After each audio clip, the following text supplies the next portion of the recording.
We are live. Guys, come help us out. Oh my god. Come help us out at Patreon. We are live. Raven, the GNSO, one third of the Sam, the mission behind the curtain. We are live. Guys, I'm Joe, one third of the Cyber Nerds. I'm Sam, Mr. Blister. And this is the Ant-Man and the Wasp spoiler-free movie review. Sam, what's good? How are you feeling today? Not too bad yourself? I'm calm in it. We're going to dive straight in. Ant-Man and the Wasp was directed by Peyton Reed, produced by Kevin Feige, you know, our Lord and Saviour, based on the Ant-Man comic. This movie starring Paul Rudd and I messed her name up all of the time. I don't even know. I don't want to butcher it. Miss Lily, Michael Pena, Evangeline,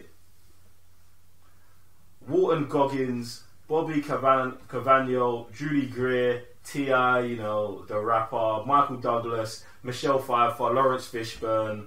I'm probably forgetting someone, but they'll be alright. This movie came out July 6th in America, and was it August? Was it August? Or was it? It was like August. It came out here first. Yeah, August the 3rd here. I don't know, for some reason we're not important and they don't care about us. But whatever. Ooh. Anyway, so let's jump straight into this, yeah? Sam, tell me about the story. So the story of Ant-Man and the Wasp is basically, from the previous movie, we find out that there was the Ant-Man and the Wasp with Michael Douglas and Michelle Pfeiffer. They're on a mission. She goes subatomic, stops the bomb, and they're on this mission now to go save her in the... I forgot what that place is called. The Microverse. Microverse. So they're creating... Oh my lord, this movie is just out of my mind already. They're creating this...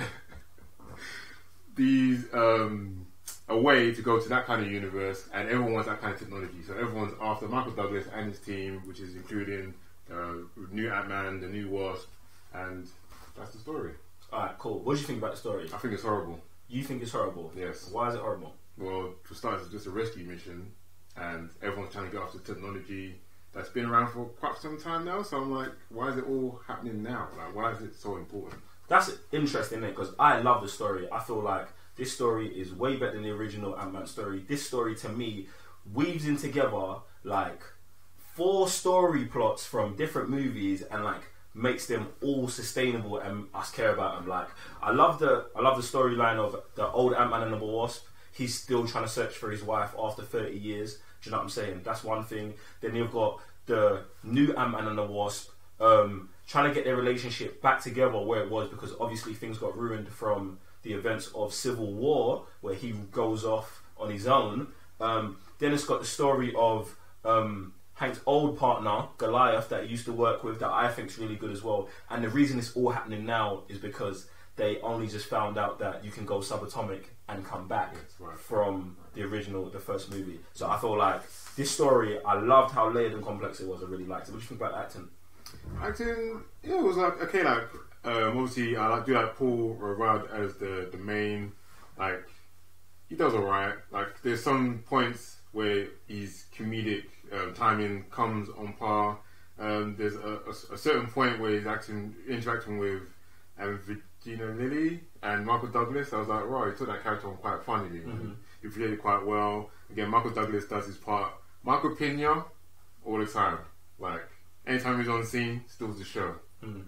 Do you know what, yeah? I thought acting was pretty good. Like, it's a Marvel movie, so like, I feel like the acting is usually always up to a standard, you know what I'm saying? I thought it was decent. One of the things that really kind of bothered me about this movie was like, some of the comedy didn't always hit, and I felt like they was trying to make it hit all of the time. It didn't get to the point where it was like, one punchline, but there was a lot that I was just like, that weren't funny. And I was in a packed cinema, and like, the majority of the people weren't laughing either. Like, I mean, there was some big laughs, but at some times, like, some things that were just like, oh, you know, cringe. Do you know what I'm saying? But for the most part, I thought the acting was pretty good.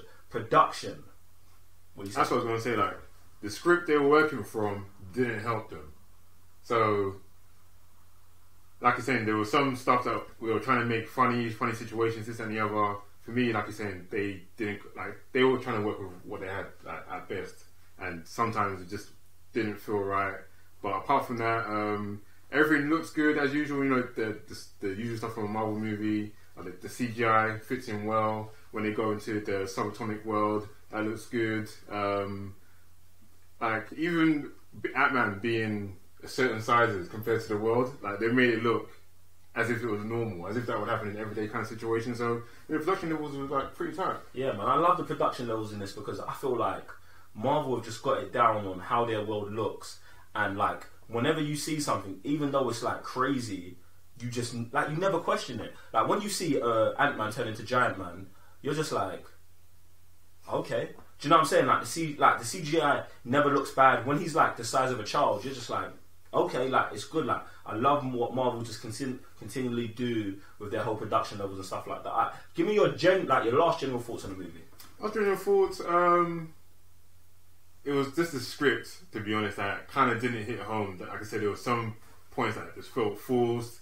Some situation I was like, it just seems out of character sometimes. But it was all for me in the third act that everything came together. It kind of made the movie what I was hoping for. The first two acts I was just like, can we hurry up please, because I just wasn't involved. I didn't feel invested. Alright, so my last general thoughts. I really liked the movie. I liked it way more than I liked the original Ant-Man. I felt like this movie took more of the Ant-Man characters in the wider world and brought them together, and I felt like that's probably what I felt like the original Ant-Man was missing, just having him being a focal point. And I feel like for a movie that I didn't have high expectations for, I was very, very impressed by it. You know what I'm saying? I hear what you're saying about the script, but I don't feel like it was that bad where it took me out of it, because in Ant-Man, like, you know, it's a superhero / comedy, so I thought like, yeah, it was cool, it just didn't hit. Maybe it'll hit for someone else. So I thought it was really good. What would your rating be? I think it's a calm movie, isn't it? You think it's calm? Well, I think it's almost lit in it, so I guess we're gonna have to settle on it being a legit 3 out of 5 sofas. So the Cybernerds are giving Ant-Man and the Wasp a 3, legit 3 sofas out of 5, guys. What do you think about the movie? Jump in the comment section below and let us know. I'm Joe, one third of the Cybernerds. I'm Sam, Mr. Blitzter. And this has been your Ant-Man and the Wasp movie review. Peace. E-E-O-N-O